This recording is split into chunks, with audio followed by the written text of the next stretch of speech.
Lecture de la lettre de Saint Paul apôtre aux Philippiens. Frères, de toute façon, que ce soit avec des arrière-pensées ou avec sincérité, le Christ est annoncé, et de cela je me réjouis.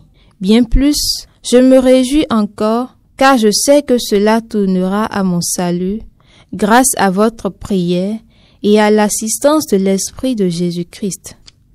C'est ce que j'attends avec impatience, et c'est ce que j'espère. Je n'aurai à rougir de rien. Au contraire, je garderai toute mon assurance, maintenant comme toujours.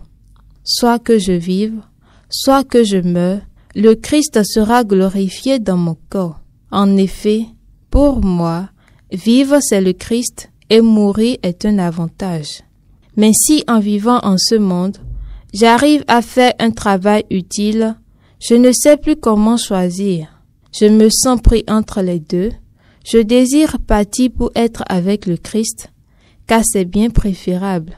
Mais à cause de vous, demeurer en ce monde est encore plus nécessaire. De cela, je suis convaincu.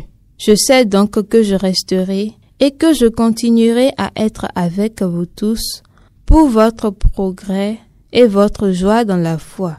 Ainsi, à travers ce qui m'arrive, vous aurez d'autant plus de fierté dans le Christ Jésus, du fait de mon retour parmi vous.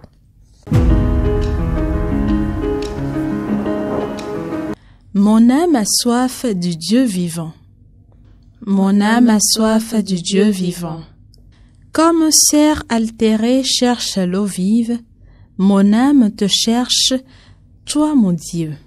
Mon âme a soif du Dieu vivant.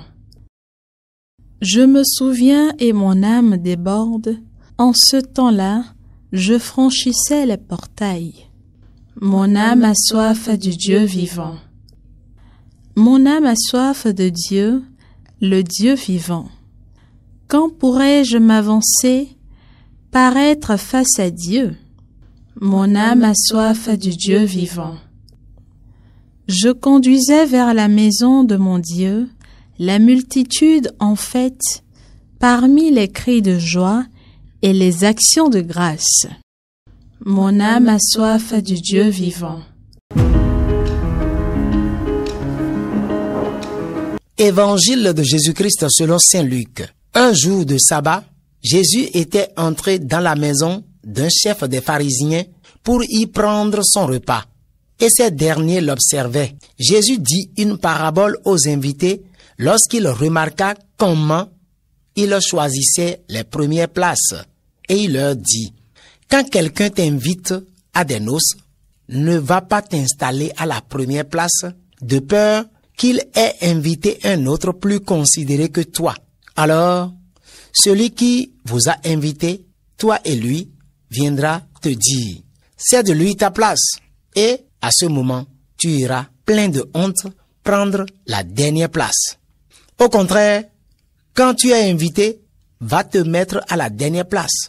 Alors, quand viendra celui qui t'a invité, il te dira, mon ami, avance plus haut, et ce sera pour toi un honneur aux yeux de tous ceux qui seront à la table avec toi. En effet, quiconque s'élève sera abaissé, et qui s'abaisse sera élevé.